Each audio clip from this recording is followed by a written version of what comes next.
नमस्कार,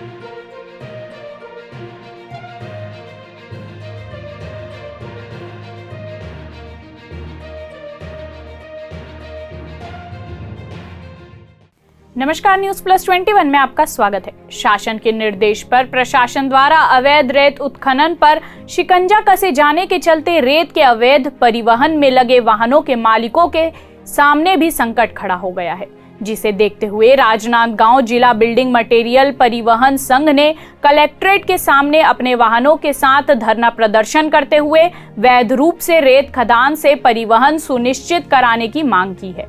धन्यवाद ज्ञापित करता हूँ कि वो हमको समर्थन करने यहाँ पर आए। आप सब लोग से निवेदन करता हूँ, तालियों के साथ उनका स्वागत करिए।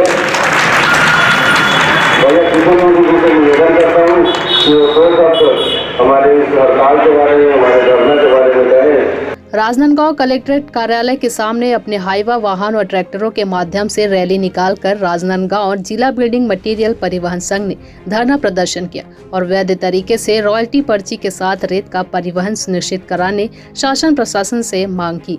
अपने प्रदर्शन के दौरान जिला बिल्डिंग मटेरियल परिवहन संघ ने माना कि वे अब तक क्रेशर खदान और रेत खदानों से बिना रॉयल्टी पर्ची के रेत और मिट्टी का परिवहन करते आए हैं। कई बार उनकी गाड़ियां प्रशासन के द्वारा पकड़ी भी जाती रही है।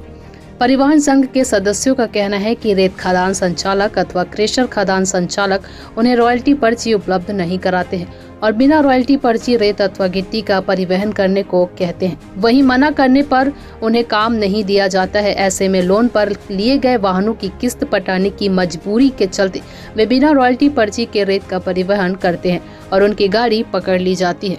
नाम का व्यक्ति आपके परिवहन संघ का अध्यक्ष है करके आज तक, और उसके बाद अब क्या होता है, कोई आदमी कुछ रजिस्ट्रेशन करवा लेता है। आज रजिस्ट्रेशन करने की छूट सबको है, किसी ने परिवहन के नाम से, किसी ने संघ के नाम से, किसी कोई भी रजिस्ट्रेशन करा लेता है। आज वो उसका अगर अध्यक्ष बन के बैठा है किसी रजिस्ट्रेशन का और वो इसको फर्जी घोषित करता है तो उसकी समझदारी है।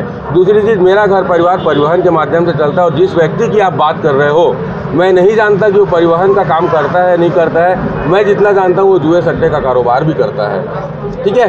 और वो हमको अगर गलत घोषित करता है तो वो समझे क्यों गलत घोषित कर रहा है, क्या कर रहा है, वो समझे। मेरे को ज़्यादा उसके बारे में टिप्पणी करने का परिवहन आप लोग नहीं करोगे ऐसा? जब तक रॉयल्टी नहीं आएगी तब तक परिवहन काम नहीं चलेगा। हम परिवहन का काम नहीं करना चाहते बिना रॉयल्टी के, लेकिन हम प्रशासन को यही अल्टीमेट देना चाह रहे हैं कि आप हमारे को जल्द से जल्द 2-4 दिन में, 5 दिन में, इससे ज़्यादा हमारी भी औकात नहीं है, हमारी भी स्थिति नहीं है कि हम खड़े करके रख सके गाड़ियों को।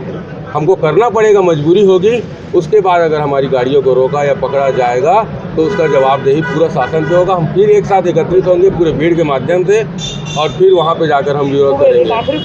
ऐसे ही तमाम जानकारी के लिए हमारे चैनल को लाइक और सब्सक्राइब करना ना भूलें और नोटिफिकेशन के लिए बेल आइकन जरूर दबाएं। आप देख रहे थे न्यूज प्लस 21, आपके हक की बात।